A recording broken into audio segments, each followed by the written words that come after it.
Government exams కోసం తక్కువ ఖర్చులోనే maths, aptitude, reasoning వంటి కోర్సులు నేర్చుకోవడానికి ఇప్పుడే కాల్ చేయండి.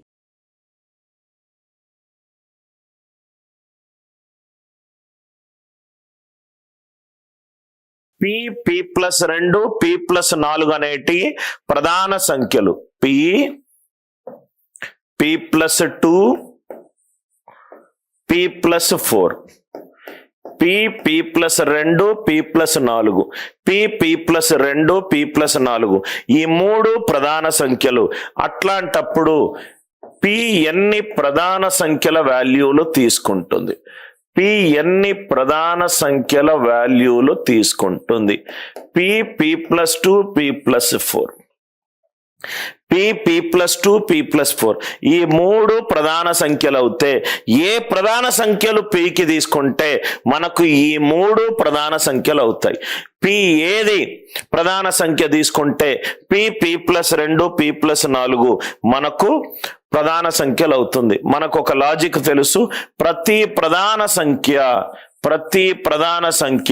3 కంటే ఎక్కువ ఉన్న ప్రతి ప్రధాన సంఖ్య 6k+r−1 ఫార్ములో ఉంటుంది. ఇది మనము ఫౌండేషన్ రాసాము. ప్రతి ప్రధాన సంఖ్య 3 కంటే ఎక్కువ ఉంటే 6k+r−1 ఫార్ములా ఉంటుంది.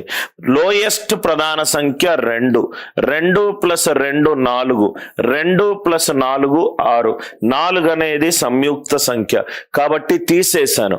2 4 6 కాదు, ఈ మూడు ప్రధాన సంఖ్యలు ఉండాలి. ఈ మూడు ప్రధాన సంఖ్యలు ఉండాలి. 4 అనేది ప్రధాన సంఖ్య కాదు.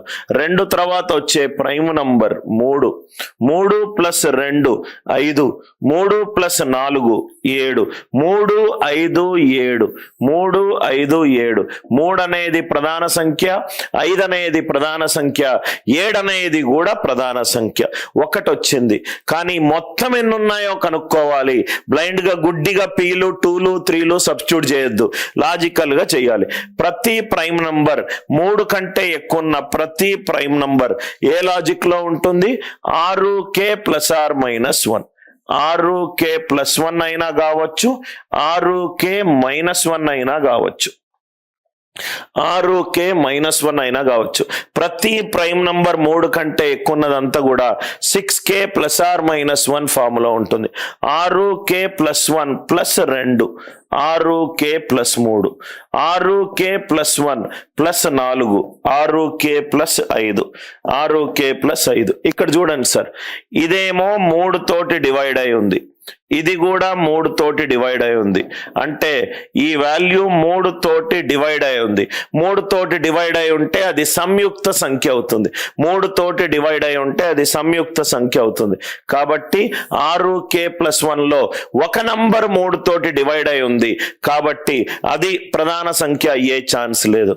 6k−1 వేసుకున్నాం అనుకోండి, 6k−1 +2 6k+1 6k−1 +4 అంటే 6k+3 అంటే 6k+3.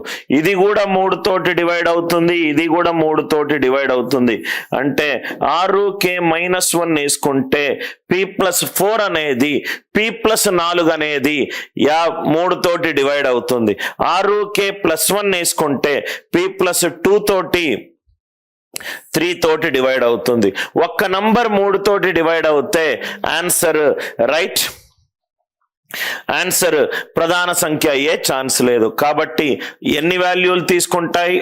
p ఒక వాల్యూ తీసుకుంటుంది. ఆ వాల్యూ ఏంటి? p = 3. ఆ వాల్యూ ఏంటి? p = 3. చాలా ఇంపార్టెంట్ కాన్సెప్ట్ సార్. ప్రధాన సంఖ్య అనేది చాలా ఇంపార్టెంట్ కాన్సెప్ట్. ప్రతి ప్రధాన సంఖ్య 3 కంటే ఎక్కువ ఉన్న ప్రతి ప్రధాన సంఖ్య వాల్యూ 6k+r−1 ఫార్ములో ఉంటుంది. 6k+r−1 ఫార్ములో ఉంటుంది. లాజిక్ పర్ఫెక్ట్ గా క్లియర్ అయింది కదా సార్? ఏదైనా డౌట్ ఉంటే అడగండి. ప్రైమ్ వాల్యూలు 3 కంటే ఎక్కువ ఉంటే 6k+r−1 ఫార్ములా ఉండాలి. 2 వేసుకున్నాను, 2 + 2 4 4 అనేది సంయుక్త సంఖ్య కాదు. పి అనేది 3 వేసుకున్నాను. 3 + 2 5, 3 + 4 7, 3 5 7. 3 కూడా ప్రధాన సంఖ్యలు. 3 కంటే ఎక్కువ ఉన్న ప్రతి ప్రధాన సంఖ్య 6k ± 1 ఫామ్ లో ఉంటుంది. సో 6k + 1 ఫామ్ వేస్తే 6k + 1 + 2, 6k + 3. 6 ఏమో 3 తోటి డివైడ్ అవుతుంది, ఇది కూడా 3 తోటి డివైడ్ అవుతుంది. రెండు నంబర్లు 3 తో డివైడ్ అయ్యాయి, యాడ్ చేసుకుంటే ఆన్సర్ 3 తో డివైడ్ అవుతుంది. ఆన్సర్ 3 తోటి డివైడ్ అవుతే అది ప్రధాన సంఖ్య కాదు, సంయుక్త సంఖ్య అవుతుంది. ఇది 6k - 1, 6k + 1, 6k - 1 + 4, 6k + 3. ఇది 3 తోటి డివైడ్ అవుతుంది, ఇది 3 తో డివైడ్ అవుతుంది. ఆ రెండింటిని యాడ్ చేస్తే మళ్ళీ 3 తో డివైడ్ అవుతుంది. 3 తో డివైడ్ అవుతే ఇది సంయుక్త సంఖ్య అవుతుంది. ఇది ప్రధాన సంఖ్య కావాలి, ఇది ప్రధాన సంఖ్య కావాలి, ఇది ప్రధాన సంఖ్య కావాలి. 15వ క్వశ్చన్. ఒక్కొక్క క్వశ్చన్ మంచి అడ్వాన్స్ లెవెల్ సార్. ఇది మీరే సాల్వ్ చేయండి. ఇంకో ఎగ్జాంపుల్ చెప్తాను, సో దట్ ఈ ప్రాబ్లం ని మీరు ఈజీగా సాల్వ్ చేయొచ్చు. p +14, p +26. 3 నంబర్లు ఉన్నాయి. p +14, p +26. ఈ 3 ప్రధాన సంఖ్యలు అవుతే p వాల్యూ ఎంత తీసుకోవచ్చు? p వాల్యూ ఎంత తీసుకోవచ్చు? p +14, p +26. రెండు సేమ్ మోడలే సార్, రెండు సేమ్ మోడలే. ఇది అర్థమవుతే అక్కడ తీసుకుంటారు. డైరెక్ట్ గా సబ్స్టిట్యూట్ చెయ్యొద్దు, అందుకే నేను మీకు స్టెప్ బై స్టెప్ చెప్పింది. రైట్, 2 సబ్స్టిట్యూట్ చేస్తా, 3 సబ్స్టిట్యూట్ చేస్తా, 3 కనబడుతుంది, 3 ఆన్సర్, అట్లా అనుకోకూడదు. అందుకే ఈ ప్రాబ్లం వేసింది మీకు. Right, p +14, p +26. Prime number లో ఈవెన్ నంబర్ 2, 2 + 14 16, 2 + 26 28, 16 28. ఇది ఈవెన్ నంబర్లు, ఇది కాదు. p నెక్స్ట్ నంబర్ 3, ఇది 17, ఇది 29. 3 17 29. ఈ 3 కూడా ప్రధాన సంఖ్యలు, ఈ 3 కూడా ప్రధాన సంఖ్యలు. సో 3 17 29. దాని తర్వాత p +14, p +26. ఇది చెయ్యకుండా డైరెక్ట్ గా సబ్స్టిట్యూట్ చేసి ఆన్సర్ చెప్పొద్దు. ప్రతి prime number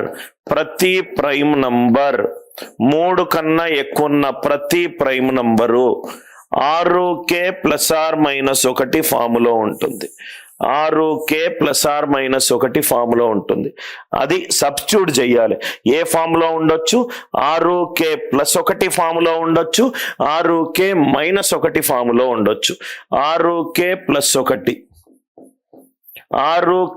+ 1 + 14, 6k + 15, 6k + 27. 6k అనేది 3 తోటి డివైడ్ అవుతుంది, 15 కూడా 3 తోటి డివైడ్ అవుతుంది. 3 తోటి డివైడ్ అవుతే అది సంయుక్త సంఖ్య అవుతుంది. దాని తర్వాత 6k - 1, 6k - 1. ఎందుకంటే మీరు తొందరలో ఆన్సర్లు చెప్తారు. రైట్, 6k - 1 + 14 అంటే 6k + 13, 6k + 25, 6k + 25. నవ్వు ఇక్కడ చూడండి సార్, 6k - 1, దీన్ని నేను k +2 + 1 గా రాసుకుంటాను. 6 × k + 4 + 1 గా రాసుకుంటాను.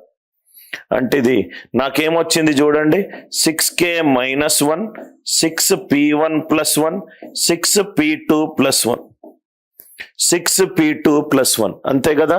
Right, 6k - 1, 6 × k + 2 + 1, 6 × k + 4 + 1. నవ్వు ఇక్కడ చూస్తే ఇదేమో p1 అనుకున్నాను, ఇదేమో p2 అనుకున్నా. 6k - 1, 6p1 + 1, 6p2 + 1. అంటే కొన్ని నంబర్లు ఉండొచ్చు 6k - 1 తోటి ఉండే కొన్ని నంబర్లు మనకు ఉండొచ్చు. సపోజ్ గా కొన్ని నంబర్లు వేద్దాం. 17, 17 అనేది 6 into 3 minus 1, 6 3 18, 18 minus 1 17, 17 plus 14 31, 17 plus 26 43. అంటే ఒక నంబర్ జస్ట్ మైండ్కి వచ్చిన ఒక నంబరు 6K - 1లో ఉన్న ఒక నంబర్ వేసుకున్నాను. ఇది 17, ఇది కూడా 6 ఇంటూ సంథింగ్ ప్లస్ 1 ఫార్ములా ఉంది, ఇది కూడా 6 ఇంటూ సంథింగ్ ప్లస్ ఫార్ములా. కొన్ని నంబర్లు సాటిస్ఫై అవుతున్నాయి. ఇంకోటి చేద్దాం.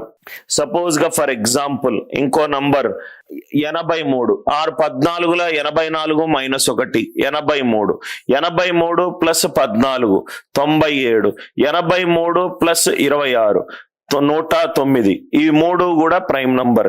అంటే నోటి లెక్కన నేను కొన్ని నంబర్లు వేసుకుంటే రైట్ 2 డిజిట్లై కొన్ని నంబర్లు వచ్చాయి. అసలు పీకి ఏ కండిషన్ లేదు. 2 డిజిట్లో కొన్ని నంబర్లు ఉన్నాయి, 3లో కొన్ని ఉండొచ్చు, 4లో కొన్ని ఉండొచ్చు, పి 5వ డిజిట్ నంబర్లో కొన్ని ఉండొచ్చు. పి అనేది ఇన్ఫైనటిస్మల్లీ నంబర్. ఆన్సర్ వచ్చేసరికి ఇన్ఫైనట్ ప్లస్ 1, ఇన్ఫైనట్ ప్లస్ 1. అందుకే ఈ క్వశ్చన్ వేసింది. చాలా మంది సబ్స్టిట్యూట్ చేసుకొని ఆన్సర్ చేస్తారు. ఇక్కడ చూడండి సార్, ఇది పి అనేది 3 డెఫినెట్ గా సాటిస్ఫై అవుతుంది. ప్రీవియస్ కేసులో ఈ 2 సాటిస్ఫై కావట్లేదు కాబట్టి ఆన్సర్ 1 అన్నాము. కానీ ఇక్కడ నాకు ఎప్పుడైతే 6K - 1 వేసామో 6K - 1 plus 14, 6K plus 13, 6 into K plus 2 plus 1, దీన్ని ఒక వేరియబుల్ అనుకున్నా. 6P1 plus 1, 6P2 plus 1, 6P2 plus 1. ఇది మీకు ఇక్కడ చాలా జాగ్రత్తగా అర్థం కావాలి సార్. చాలా మంది ఇక్కడ right P plus 14, P plus 26,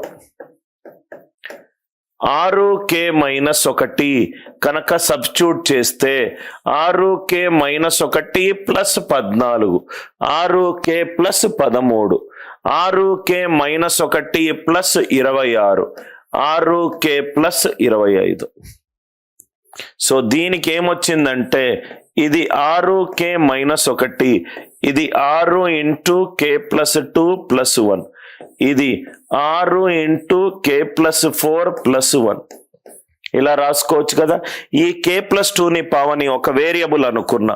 6K - 1 దానికి ఒక వేరియబుల్ వాల్యూ ఇచ్చా 6P1 ప్లస్ 1. దీనికి ఇంకో వాల్యూ ఇచ్చా 6P2 ప్లస్ 1.